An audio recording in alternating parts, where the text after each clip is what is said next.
మైనారిటీస్కి రాయచోట్లో ఎటువంటి మేలు జగన్మోహన్ రెడ్డి ప్రభుత్వంలో జరగలేదండి.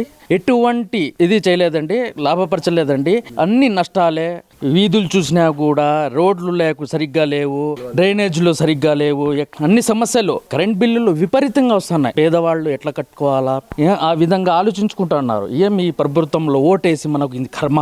మనం జగన్ అంటే మనము చాలా బాగా చేస్తాడని ఓటేసాము. ఇప్పుడు వచ్చేసి చాలా వ్యతిరేకంగా ఉన్నారండి. ప్రతి ఒక్క ఇంట్లో కూడా ఏమన్నా అంటే మీ కరెంట్ బిల్లు ఎక్కువ వస్తుంది, ఈ పథకం చెల్లదు, ఈ వర్తించదు మీకు, ఇట్లాగే చెప్తున్నారు. తూచిమాతిగా ఎలక్షన్స్ వస్తున్నాయనేసి పనులు జరుగుతున్నాయి చూపిస్తా ఉన్నారు, రంగులు కొడుతున్నారు. వాళ్ళు ఇచ్చే ఇళ్ళకి అంతా కలర్లు కొట్టి ఒకసారి మనం పేదోళ్ళకి ఇల్లు మొత్తం కట్టిస్తాను అని ఫస్ట్ చెప్పి ఇప్పుడు మీరు కట్టుకోండి, మేము వచ్చేసి ఒక 50,000 ఇస్తాం. ఇల్లు కట్టడానికి పేదవాళ్ళు వచ్చేసి కనీసం 8 లక్షలు పడుతుంది. వాళ్ళు ఇచ్చే 60,000 ఎక్కడి సరిపోతుంది?